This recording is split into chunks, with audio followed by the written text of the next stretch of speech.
Olá, meu amigo, meu irmão maçom, eu sou Humberto Nóbrega, sou mestre maçom e estou hoje aqui trazendo o podcast para você. O podcast é um quadro que eu tenho no YouTube, no canal Humberto Nóbrega Palestrante, onde a gente traz um irmão da maçonaria para a gente conversar um pouquinho a respeito de maçonaria e a vida também do irmão.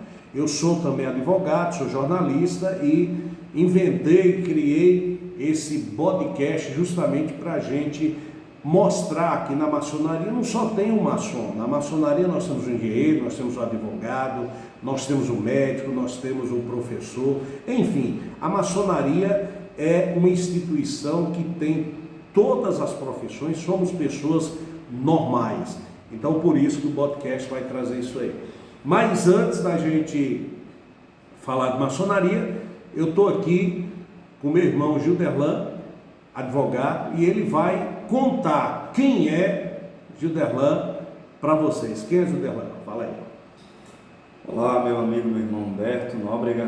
É uma satisfação fazer parte aqui das primeiras edições do podcast, onde a gente busca tentar desmistificar um pouco dessa mitologia que envolve a nossa instituição. Bom, como você bem apresentou, eu me chamo Gilderlan Santos, popularmente conhecido aqui na cidade de Cajazeiras como Gil Santos. Eu sou advogado, também sou corretor de imóveis e atuo aqui na cidade de Cajazeiras e na cidade de região, né, como advogado e também como corretor de imóveis, né? Vamos contar um pouquinho de sua vida, seu passado, seu presente, vamos entrar um pouquinho disso aí. Nasceu aqui em Cajazeiras, filho de quem, estudou aonde? Conta sua história. Bom, eu nasci aqui na cidade de Cajazeiras, na Paraíba. Sou filho de mecânico, né, meu pai. Seu pai é mecânico? Mecânico, é um dos melhores e mais antigos mecânicos de automóveis aqui da cidade de Cajazeiras. Trabalhou muito tempo aqui numa concessionária de carro, durante mais de 30 anos.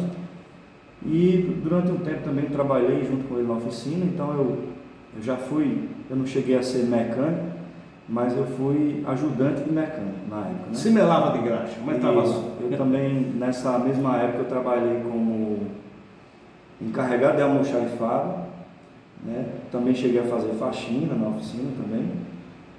Depois que um tempo como encarregado de almoxarifado, na verdade passei 5 anos, eu comecei muito jovem a trabalhar juntamente com meu pai na oficina.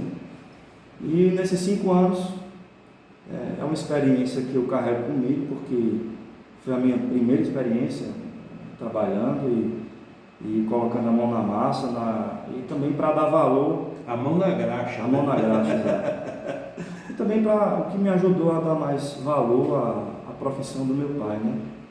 E também é algo que me deixa muito orgulhoso. Eu tenho muito orgulho do meu pai. Graças a Deus. Então, assim, nessa época, foi uma época muito boa, né? Eu era muito jovem, então eu carrego até hoje os conhecimentos e os ensinamentos, tanto na parte da mecânica mesmo, como também os ensinamentos que o meu pai me trouxe, né? Quando você fala de seu pai, você trabalhou, começou muito novo, você estudou também nesse período. Enquanto trabalhava, você estava estudando também. Por onde foi que você andou enquanto aluno? Sim, eu estudei escola pública, né? Minha vida inteira. Qual escola, você lembra?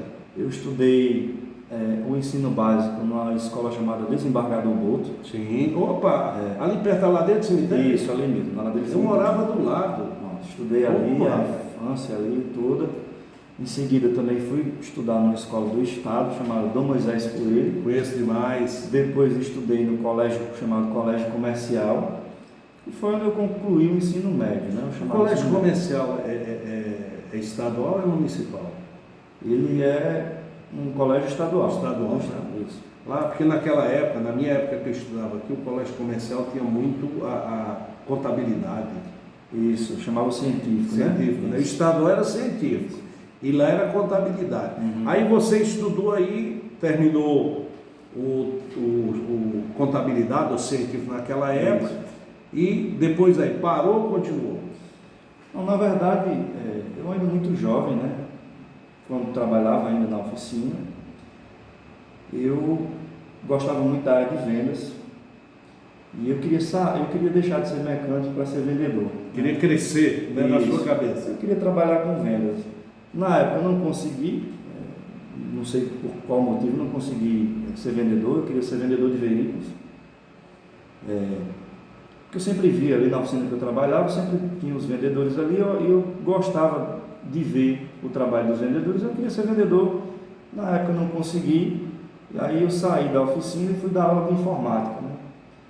Isso há muito tempo atrás, não havia tantas escolas de informática, né? Então, nesse período havia muitas escolas de informática, então eu fui dar aula de informática. Eu acredito que eu devia ter uns 18 anos.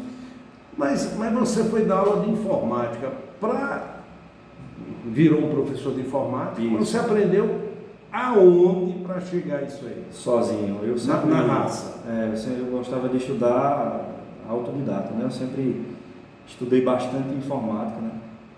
Então, na oficina mesmo, ali, no tempo que fui encarregado de almoxarifado, eu sempre ficava ali com algum livro, com alguma apostila, estudando informática, né?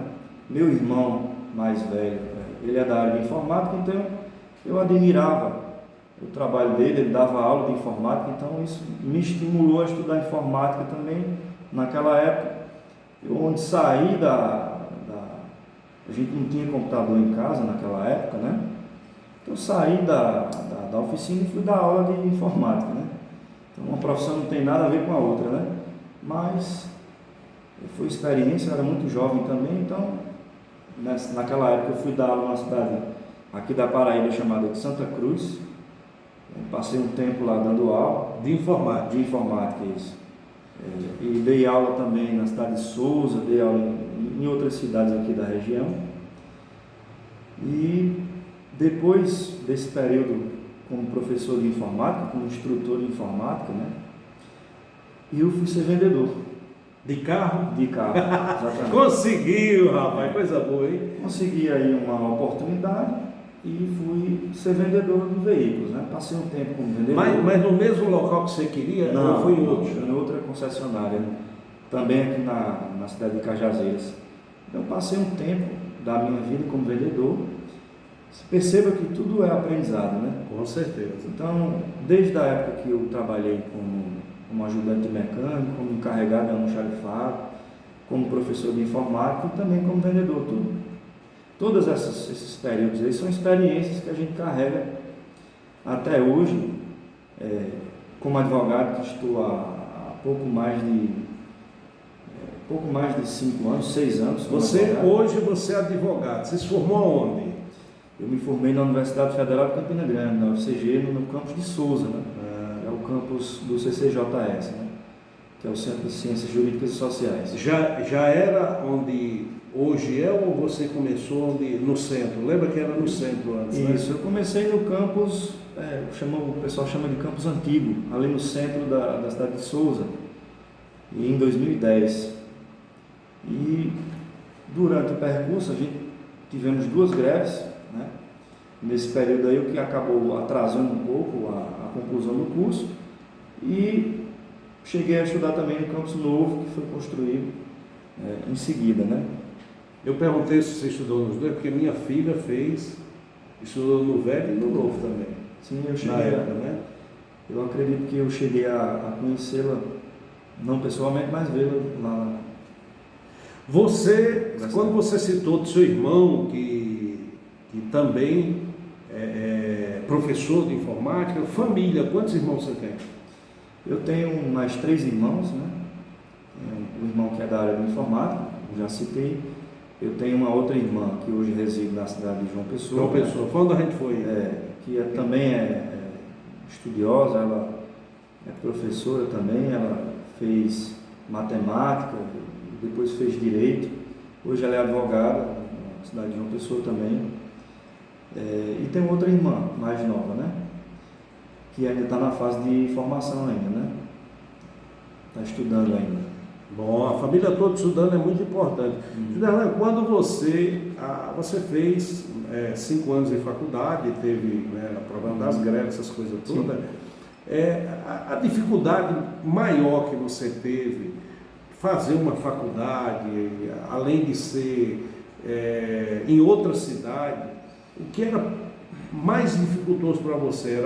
Era a faculdade em si ou essa missão de ir todos os dias para as suas? A gente tem bastante história para contar, né? Vamos contar. Como a gente reside em outra cidade, então a gente tinha que fazer esse percurso todos os dias para Souza, né, à noite. E a dificuldade maior realmente era o cansaço. A gente trabalhava. E você trabalhava isso, também aqui, né? Nessa época eu era vendedor. Então eu trabalhava, o trabalho do vendedor é um trabalho muito cansativo, né? Então eu trabalhava durante o dia e do trabalho mesmo eu já pegava o transporte, que era uma van que a gente tinha um contrato, não ia nem em casa, não jantava, já ia direto para a cidade de Souza. Então isso era muito cansativo. A gente chegava em casa mais de meia-noite, então a dificuldade realmente era essa, né? Isso durante 5 anos. Então a gente, durante esse tempo todo, fazendo essas viagens todos os dias, realmente é uma rotina bem cansativa. Então essa foi a maior dificuldade realmente, né? É o transporte, né? Isso. Aí depois se formou advogado, logo fez o exame da ordem, né? Não, eu me formei em 2016, na época eu já não era mais vendedor, eu tinha uma empresa, então na época eu não pretendia seguir a carreira como advogado. Eu tinha uma empresa e, como o Fernando falou, né, em virtude de dificuldades, eu acabei optando por seguir a carreira na advocacia, fiz o exame de ordem, passei, comecei a advogar em 2017. Então, do fim do curso até receber a carteira da OAB, eu fiquei como empresário, né? Eu tinha uma empresa e resolvi, né, seguir a carreira como advogado, então eu tive que fechar a empresa, né? Fechar a empresa porque não dava para conciliar realmente, né? Então, foi nesse período que eu resolvi, né? Aí você depois, advogado, você, no início de carreira, geralmente o advogado, ele atira para todo lado, né? Assim, ele pega de tudo. Sim. Você tem aquela fase de você pegar todo tipo de trabalho, até porque você está começando, você não pode deixar. Mas hoje, você já tem a área que você gosta ou você está fazendo, tipo clínica geral, está fazendo de tudo? Já a gente no início da faculdade, né?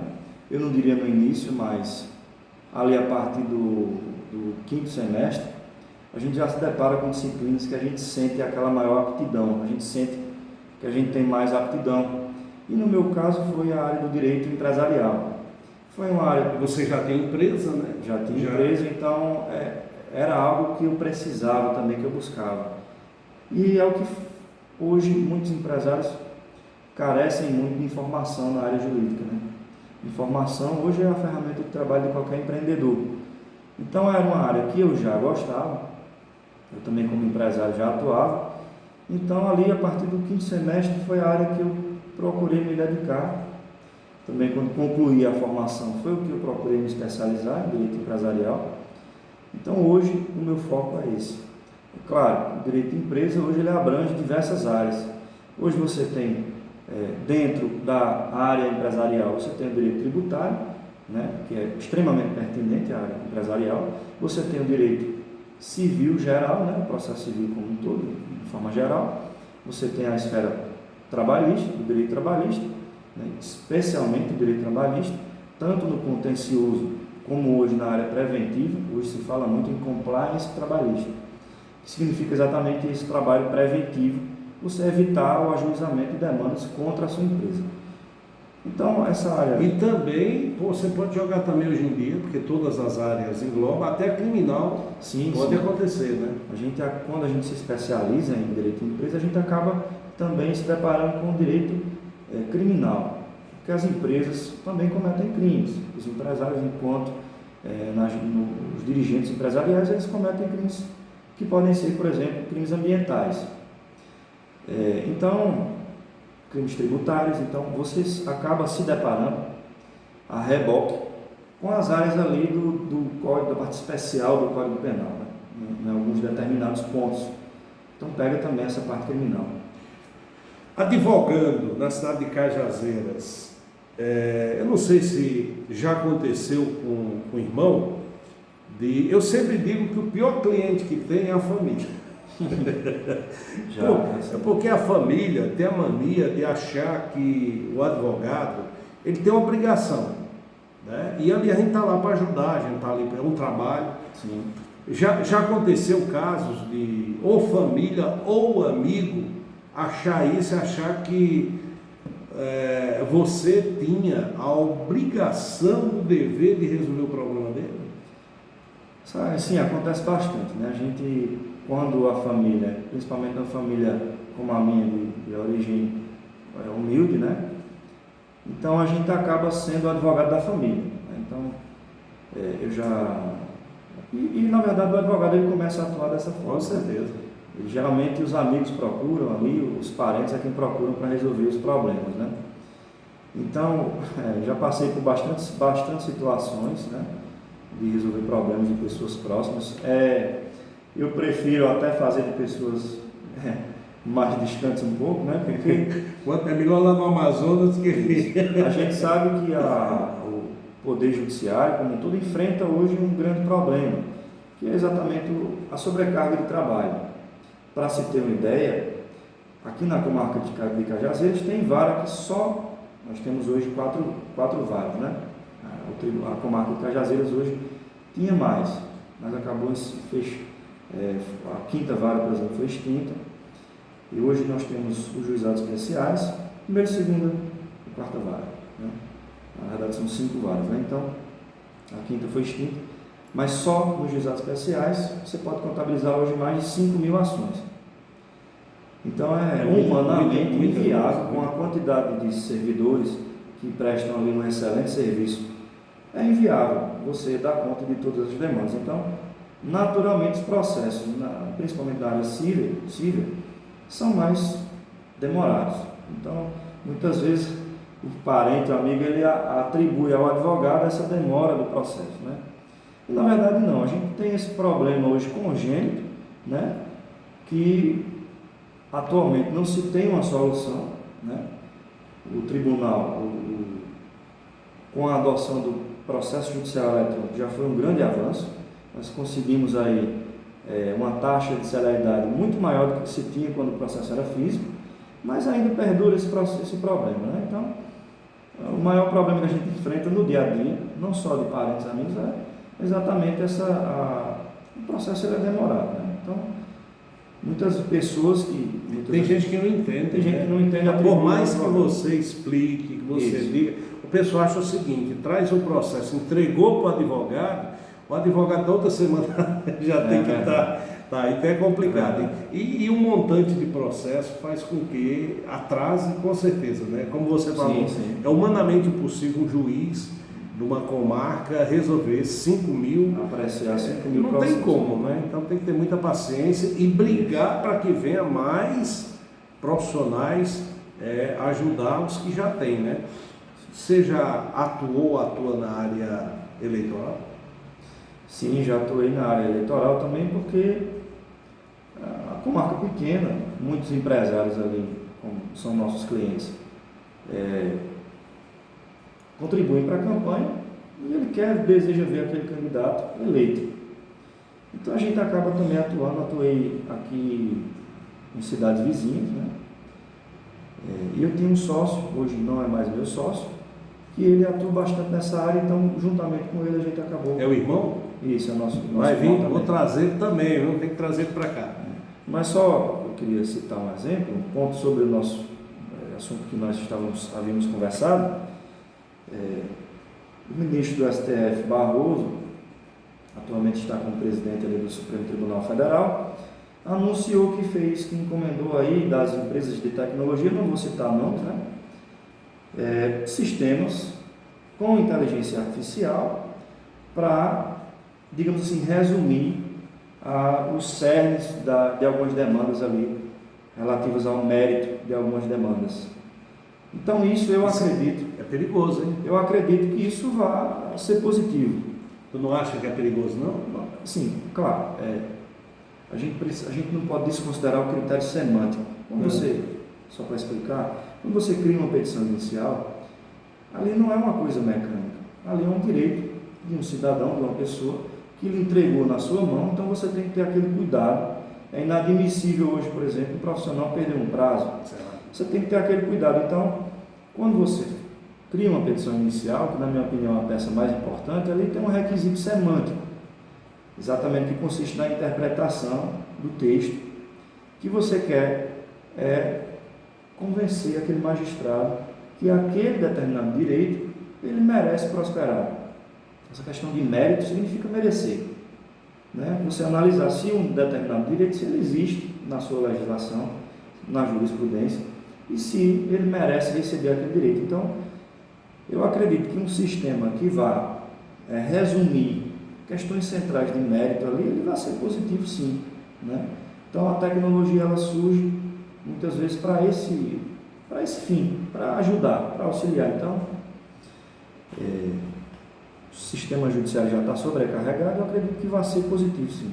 Eu temo, como eu falei, em deixar, entre aspas, uma máquina pela emoção, só isso. Mas eu também não torço contra, não. Pelo contrário, eu torço que dê certo. Agora eu vou fazer uma pergunta para o irmão, mas o advogado, talvez uma polêmica a respeito da área eleitoral mesmo.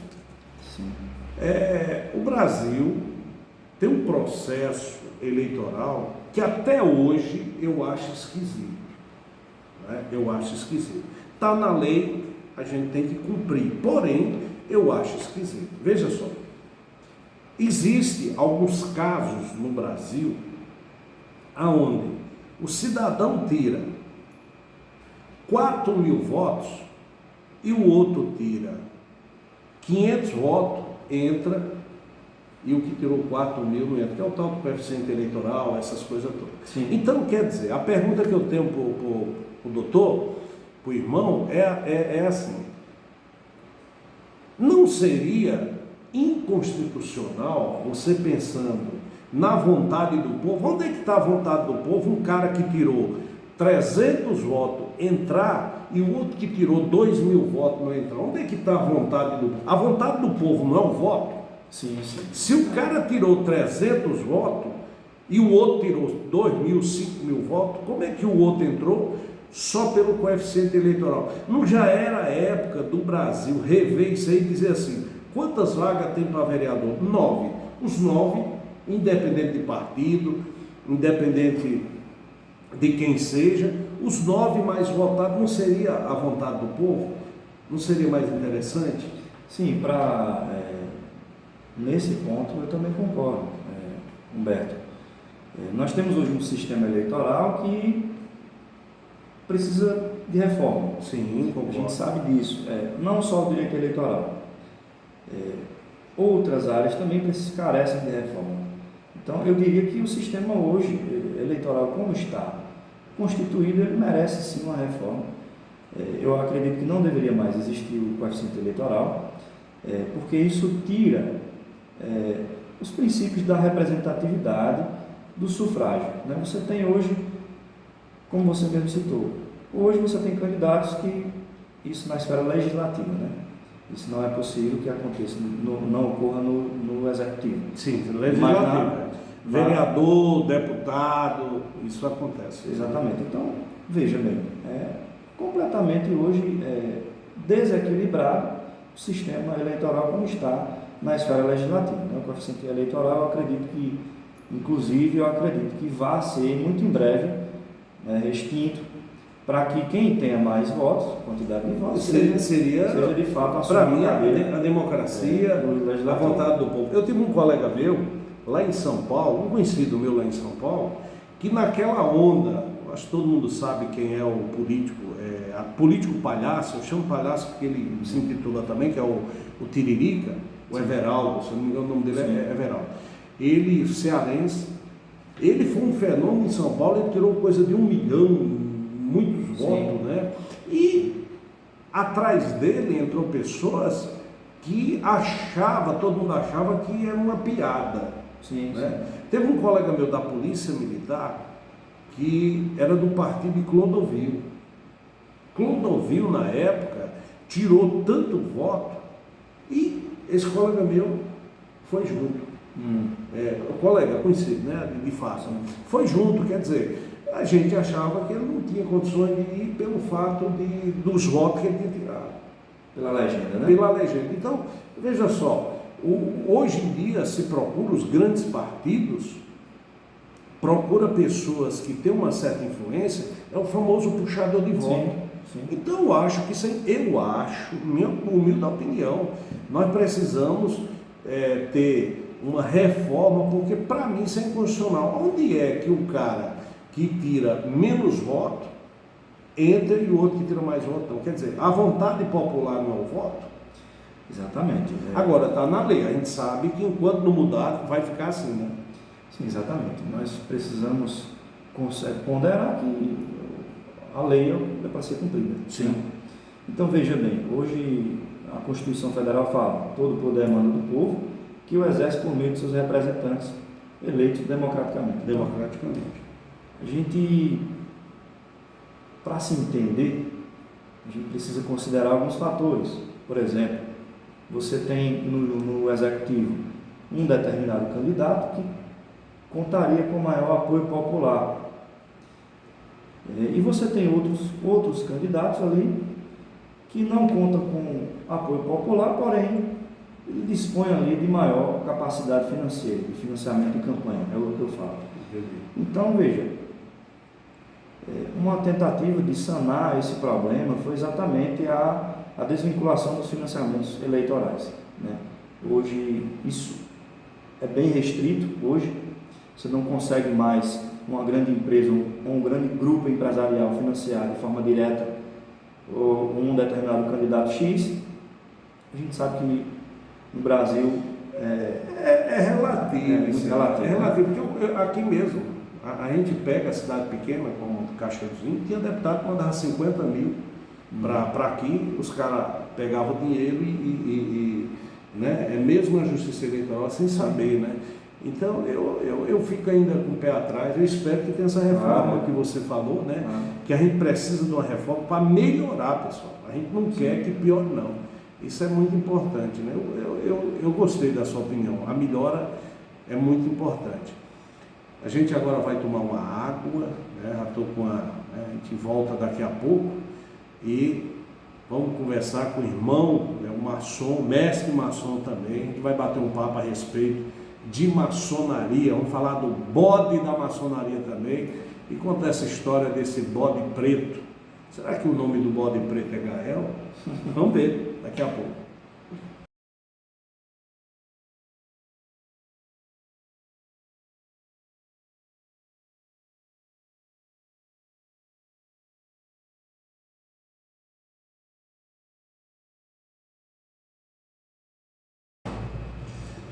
E agora conversar com o irmão, né, maçom, mestre maçom, Gilderlan. A gente falou um pouquinho da vida dele, advogado, né, trabalhou não só na área como advogado, mas também trabalhou na mecânica, vendedor, enfim, trabalhou em vários locais. E hoje, além de advogado, também faz parte da maçonaria, está na loja que eu frequento, né, a Cavaleiro do Tempo Sagrado, e ele está aí como maçom. E agora a gente fala com o irmão, né, Gilderlan, Gil Souza, né, que o pessoal, Gil Santos, que o pessoal gosta de chamar, né, mas a gente chama, como irmão, a gente chama irmão. Já vi gente chamando irmão Gil, outro chama Gilderlan. Então aqui vai sair Gil ou Gilderlan. Gilderlan, me fala um pouquinho aí da sua entrada na maçonaria, quem foi que lhe levou, como foi, e até você chegar na maçonaria, o namoro que o pessoal tem para lhe levar até a maçonaria. A maçonaria é relativamente recente, né, que eu iniciei na maçonaria, vai fazer 2 anos agora em março. Meu padrinho foi o irmão Pinheiro, José Pinheiro, né, e foi o terceiro convite, Eu já havia recebido outros convites, né? Mas na época eu não me sentia preparado. E no terceiro convite eu senti que já era momento de iniciar, porque a maçonaria na verdade exige um compromisso, né? Principalmente da frequência, né? Então, na época de muita correria, de muita turbulência, faculdade, trabalho, eu senti que não era o momento, porque eu não ia poder oferecer a contrapartida, se dedicar, né? Se dedicar à instituição maçônica. Então, eu não havia tido nenhum contato com a maçonaria, porém já conhecia alguns maçons, e todos os que eu conheci antes de iniciar na maçonaria são pessoas da minha mais alta admiração, né? Pessoas que eu considerava pessoas excelentes, exemplares, que eram referência para mim. Então, eu não sabia o que era, mas eu sabia que não era ruim, porque se fosse mas ruim, tinha a tal da curiosidade. Isso, exato, a curiosidade. Quem que não tem, né? A curiosidade, a gente inicialmente é guiado mais pela curiosidade, né? Então eu conheci alguns irmãos, hoje irmãos, na época não, que eram referências, então eu sempre tive essa vontade de saber, né, como era a instituição, mas eu sabia que não era coisa ruim, porque se fosse, essas pessoas que eu admirava não seriam maçons, né? Quando você fala de pessoas que admiram, eu lembrei agora, quando eu fui entrar na maçonaria, e eu fui convidado pelo irmão Rafael, eu falei para ele, né? A curiosidade bateu tudo, mas eu falei para ele, olha, se você estiver me enrolando, eu vou esculhambar depois com você e com a maçonaria. Eu falei isso. É tanto que hoje em dia eu digo assim, se eu soubesse da grandeza que é a maçonaria, eu teria entrado, né? Não pode entrar com 2 anos de idade, mas teria entrado já na maioridade, eu teria entrado na maçonaria, porque eu sou muito grato por isso, e talvez seja o mesmo sentimento que você teve no início, né? A curiosidade, e não sabia o que era aquilo. Aí você entrou na maçonaria, primeiro como? A gente inicia na maçonaria, né? Hoje nós temos 3 graus, na maçonaria, em todo o mundo é assim, nós temos 3 graus, que é o você ingressa como aprendiz, em seguida você, assim, se desejar, você se torna companheiro. Tem um certo tempo, né? Claro, existem alguns requisitos, né? Na verdade, alguns estudos que você precisa fazer para que você, se desejar, chegue ao grau de companheiro e, em seguida, ao grau de mestre. Então, hoje, eu sou mestre, maçom, né? Mas eu passei por todo esse processo, né? Também porque era um desejo meu, eu realmente gostei, me senti bem na maçonaria. Eu considero hoje como é algo que agrega valor na minha vida, né? A maçonaria, ela é formada por pessoas, homens de bons costumes, né? Homens livres e de bons costumes. Então, para mim, ela está agregando muito à minha vida, né? Quando você entrou na maçonaria como aprendiz, né, as curiosidades elas continuavam, né? Sim. Tu chegou a procurar o danado do bode lá dentro da maçonaria, o bode preto? Não, a gente sabe que existe esse mito, né? Que existe bode na maçonaria. Na verdade não existe nada disso, né? Na verdade, quando você não conhece alguma coisa, a tendência natural do ser humano é pensar logo pensar negativamente sobre aquela determinada coisa, né? É o famoso medo do desconhecido. Medo do desconhecido. Então, na maçonaria não existe nada disso, a gente não vai cultuar o bode, né?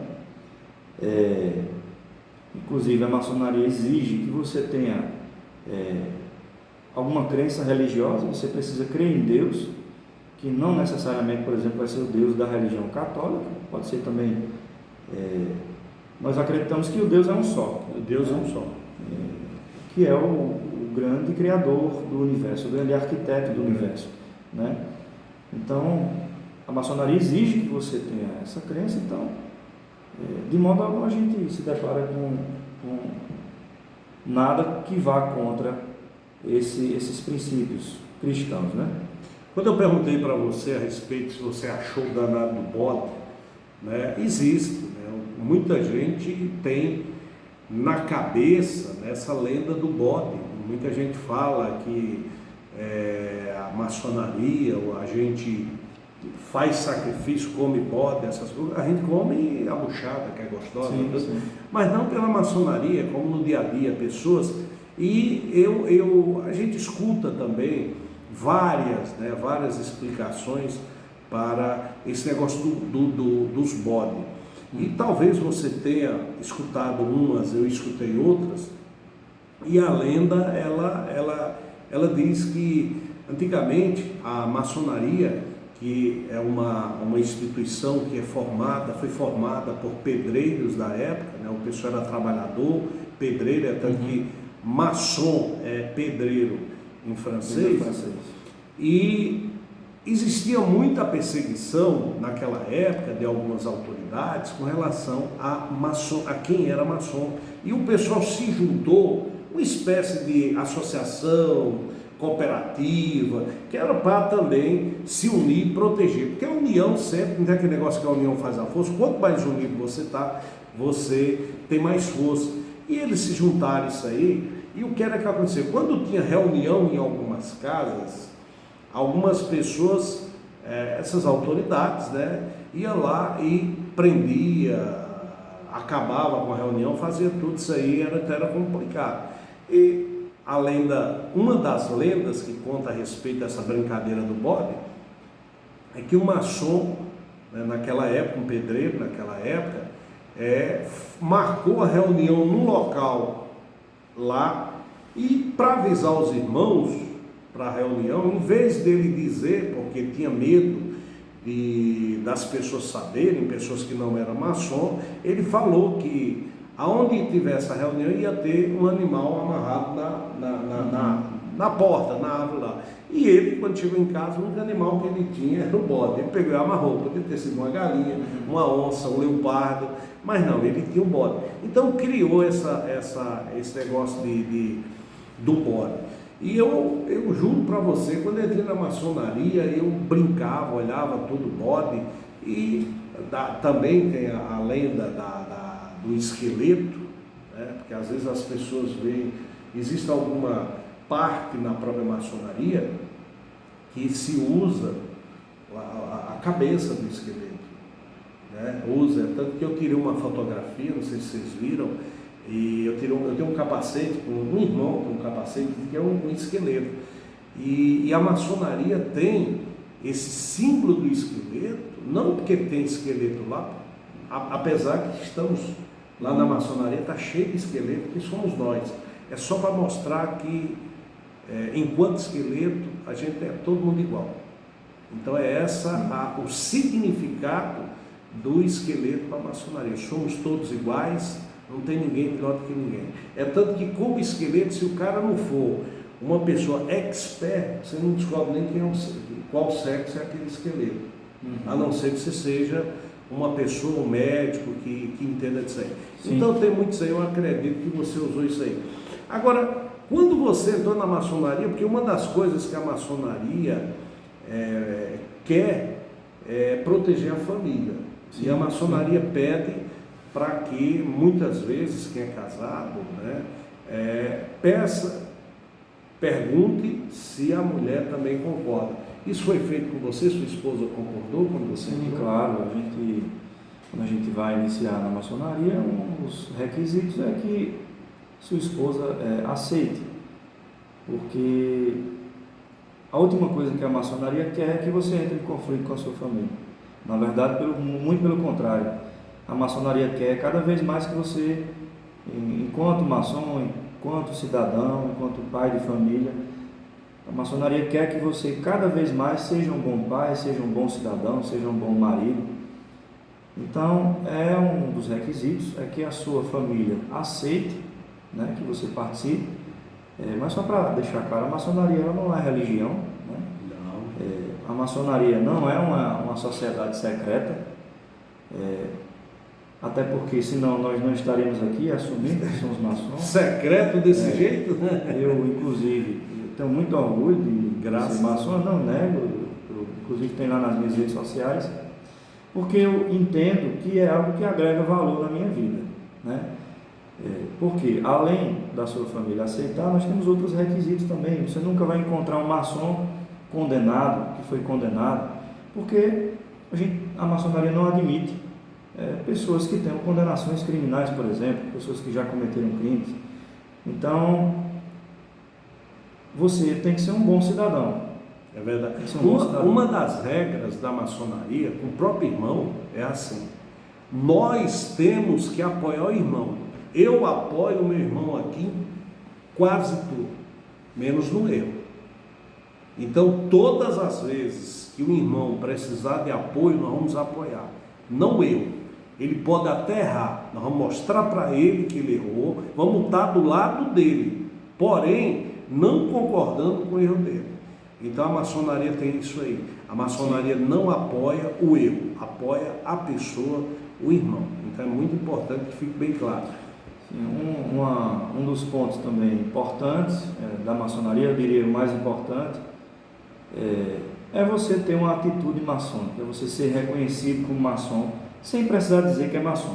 E eu não estou falando aqui de sinais, de gestos, eu não estou falando disso, mas pela própria atitude, você ser um bom cidadão, você procurar ajudar o próximo, que é também um dos pilares da maçonaria, que é a filantropia. Então, são atitudes que qualquer maçom já reconhece de longe, sem você precisar dizer. Então, essa cultura, essa atitude maçônica, de coerência, de procurar andar pelo caminho da retidão, de procurar ajudar o próximo, essa atitude é o que vai fazer com que você seja reconhecido como irmão maçom. Eu diria que ela é a mais importante, né? Você ser reconhecido como maçom. Eu não sou maçom para mim, para o meu desejo pessoal, né? Mas sim para a sociedade como um todo, né? Então, você já se colocou numa situação aonde você chegou num local e alguém lhe reconheceu como maçom sem você falar, ou ao contrário, você olhou para o cara e falou: rapaz, esse cara, já chegou a acontecer isso? Já sim, quando a gente inicia na maçonaria, no grau de aprendiz, e o que a gente faz é o que o nome diz, a gente vai aprender. Sempre, aprender sempre, o resto da vida.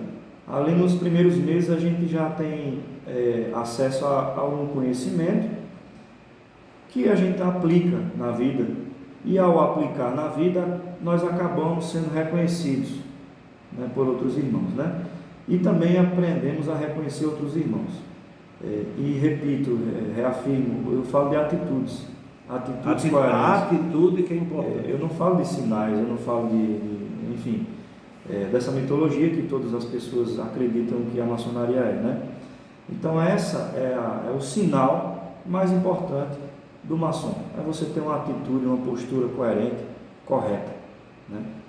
Eu nunca esqueci, meu irmão, de uma situação que aconteceu comigo. Eu contei já isso até em loja, mas é bom só para a gente entender o que é reconhecer o irmão. Eu estava numa situação aí com o carro quebrado, numa estrada aí, e um carro parou atrás do meu, buzinou, né? O motorista colocou o corpo um pouco para fora e disse assim: e aí, o que foi que houve? Quebrou, né? O carro quebrou aqui. Eu não conhecia a pessoa também não me conhecia. Aí ele desceu, aí olhou e disse: e aí, está precisando de ajuda? Ele: rapaz, é o que eu mais preciso, é ajuda. O cara desceu, me ajudou a trocar o pneu, praticamente trocou o pneu lá, e num dado momento, enquanto a gente estava conversando e trocando o pneu, eu percebi que ele estava usando um anel. Eu achei o anel, olhei, né? Estava escuro, mas eu estava com a lanterninha, né? Aí quando eu olhei, aí ele: você conhece esse anel? Eu digo: conheço, é da maçonaria? Aí ele: Aí eu perguntei para ele: você é maçom? Ele: sou. Eu digo: eu também. Então o que eu achei mais bonito nisso aí Não foi o fato do cara estar me ajudando. O cara parou ali para me ajudar sem saber que eu era maçom. E eu também não sabia que ele era maçom. A partir do momento que ele ficou sabendo que eu era maçom, que eu também fiquei sabendo, ele se levantou, me deu um abraço fraternal e me ajudou pra caramba, e foi muito importante. Eu só quero que o pessoal entenda que às vezes não é saber que o cara é maçom. O cara me ajudou, o irmão lá, antes não era irmão, porque eu não conhecia, me ajudou independente da maçonaria. Eu só fiquei sabendo quando ele estava terminando a ajuda. Sim. Foi que eu vi. Poderia ter acontecido de eu nem ter visto o anel no dedo dele. Sim. E ter ido embora e eu nem saber que o cara é maçom. Então é muito importante o que você falou. A atitude do maçom, ela é muito importante. Hoje você é mestre maçom, certo? Sim, sim. Mudou, pelo menos assim, tranquilo agora, satisfeito, num grau que é o patamar da maçonaria? A gente, quando a gente atinge o grau de mestre, na verdade, em relação à atitude maçônica, muda pouca coisa. Porque enquanto aprendiz, a gente, desde as bases, para se ter uma ideia, a filosofia e os conhecimentos maçônicos, ele tem muita pertinência, eu diria, com o estoicismo, né? O estoicismo ali, principalmente da terceira fase ali, de onde vem Sêneca, né? Onde você precisa submeter aos nossos desejos, né? Que muitas vezes nos levam a regredir, né, na vida. Então a gente submetendo os nossos desejos a um critério racional e lógico, isso é do estoicismo. Então a maçonaria tem muita pertinência com isso. Então você acaba aprendendo a ser mais cauteloso, você acaba aprendendo a ser mais sereno, né?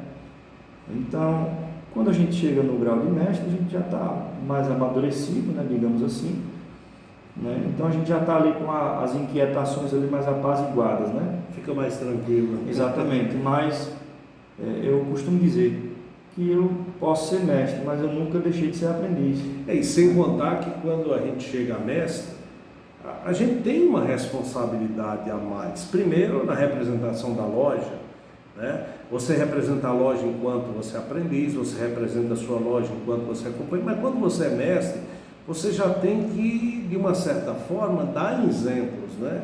Então é muito importante essa fase. Quando você chega a mestre, você consegue galgar todas as fases da maçonaria. Existe na própria maçonaria, muitas vezes a gente pergunta, as pessoas têm perguntado para mim, Humberto, o que é um maçom grau 33, maçom grau 17, maçom grau 13, né? E justamente existem esses graus na maçonaria, porém, são graus filosóficos, faz esses graus quem quer, mas hoje a maçonaria, o ponto culminante da maçonaria, os graus que a maçonaria pode chegar é justamente o grau de mestre. Você passa de aprendiz para companheiro, de companheiro você vai a mestre. Então, os outros graus são graus filosóficos, é o estudo, a pessoa se dedica a estudar alguma coisa, mas na maçonaria nós temos uma coisa que todo mundo é igual, todo mundo é irmão. É tanto que tanto faz eu conversar com o irmão Fernando, com o irmão Judelão, que são mestres, tanto faz conversar também com o irmão que hoje está começando no seu primeiro dia. Somos irmãos, uma grande família. Essa é a grande vantagem. E com relação não a sua esposa, que eu sei que sua esposa lhe apoiou, sua esposa, mas outras pessoas aí, notaram alguma diferença no seu dia a dia? Você acha que alguém notou? Não? Porque você ficou mais centrado. A gente analisa muito as coisas para poder resolver. Então, como mestre, fica melhor. Então, você acha que o pessoal notou? Sim, na verdade, Humberto, eu já tenho um estilo de vida bastante simples, né? Eu sou uma pessoa simples, eu gosto muito de estar em casa, eu não sou muito agitado, eu não sou uma pessoa muito agitada. Claro, trabalho muito, eu trabalho bastante mesmo, mas eu já não sou uma pessoa muito agitada, sou uma pessoa mais tranquila realmente, né? Então, é claro, a gente vai amadurecendo com o tempo, né? E na maçonaria isso ocorre de forma mais acentuada, essa maturidade ela vem mais rápido, né? Então a diferença mais visível é para quem convive comigo, a minha esposa, né? Ela pode atestar isso, né? A gente como marido, a gente evolui bastante, né? Porque parte dos conhecimentos maçônicos são diretamente observáveis ali no casamento, né? Então é mais para quem convive. Agora na sociedade, como eu já tinha um estilo de vida mais tranquilo, mais calmo, as pessoas não percebem essa diferença, mas para quem convive sim, é bem visível, né? Bem perceptível. Judelão, quando você fala de sua esposa, muitas pessoas aí fora falam assim, não, mas a mulher não participa da maçonaria. A sua mulher participa de alguma coisa na maçonaria? Sim, isso varia de acordo com as várias lojas, né? Por exemplo, na nossa loja, que é a Cavaleiros do Templo Sagrado, número 48, que é jurisdicionada a grande loja maçônica do estado da Paraíba, nossa loja em si tem criado alguns eventos importantes, eu diria, que são voltados ali para as nossas famílias, né? Por exemplo, nós tivemos ali o Outubro Rosa, onde nós tivemos ali palestras, né? Foi voltado para a mulher. Voltado para a mulher, com a participação das nossas esposas. Nós tivemos também agora recentemente o Novembro Azul. Sim. E, salvo engano, no mês de agosto nós tivemos uma palestra importante falando sobre questões relacionadas a um mal do século hoje, que é a depressão e suicídio, né? Esse é um problema hoje muito preocupante. Então a nossa loja ela tem buscado levar esse conhecimento não só aos nossos irmãos, como também às nossas esposas, nossas cunhadas. Então essa participação é muito importante e em outros aspectos as esposas também participam. Tanto que vamos ter, se der tudo certo, vamos ter a confraternização no final do ano, onde vai as esposas que vão. Então a mulher participa, né, de muita coisa da maçonaria. Depende de cada loja o que é que faz para trazer a mulher para junto da gente. Exatamente. E também a gente observa a participação das esposas nos trabalhos filantrópicos, né, que a maçonaria realiza. Um dos pilares da maçonaria é o trabalho filantrópico. Então a gente observa também as esposas, né, nesses trabalhos filantrópicos. É claro que nós precisamos e devemos sermos discretos em relação à filantropia, porque nós somos discretos. A maçonaria é discreta, a gente não tem a pretensão de angariar nenhuma circunstância política, por exemplo. Então não tem para que a gente estar divulgando nossas ações filantrópicas, né? Então a gente tem bastante trabalho filantrópico, as nossas esposas também participam, né? Meu irmão Judelão, vamos agora mandar um recado. Você manda um recado aí para os irmãos. Eu vou sempre fazer isso com todo mundo. Os irmãos que não estão indo para a loja, convide os irmãos aí que você queira ir para a loja aí, chame eles. Bom, eu gostaria de, em nome do meu padrinho, né, José Pinheiro Filho, convidar todos os nossos irmãos da nossa loja para participar do trabalho do irmão Humberto. É um trabalho importante que visa desmistificar um pouco dessa mitologia que existe em torno da maçonaria, né? A gente sabe que isso é fruto muitas vezes da ignorância, né? E eu não falo no sentido pejorativo da palavra, mas sim o desconhecimento, né? A tendência natural do ser humano, quando não conhece uma determinada organização, é criticar. Então, esse trabalho eu considero como importante. Eu gostaria de convidar todos os irmãos ali da nossa Cavaleiros do Templo Sagrado, número 48, para participarem também do podcast. É isso aí, olha, todo mundo já está convidado, não só por mim, mas também o Judelão, a participar do nosso podcast, tá bom? E aos irmãos que não estão frequentando a nossa loja, outra loja, quem está a domicílio, que não está indo para a loja, aproveite, vá para a loja, vá confraternizar com seus irmãos. E é como a gente sempre diz, a maçonaria, ela é união. Todas as vezes que a gente se reúne, a gente tem aquele prazer, aquela sensação de dever cumprido. Então, se você tiver condições, vá sempre numa loja maçônica, você que é maçom daqui de Cajazeiras ou de outra cidade. E a nossa loja sempre faz as reuniões nas quartas-feiras, a partir das 19h30, está todo mundo convidado, tá certo? Valeu. Um abraço.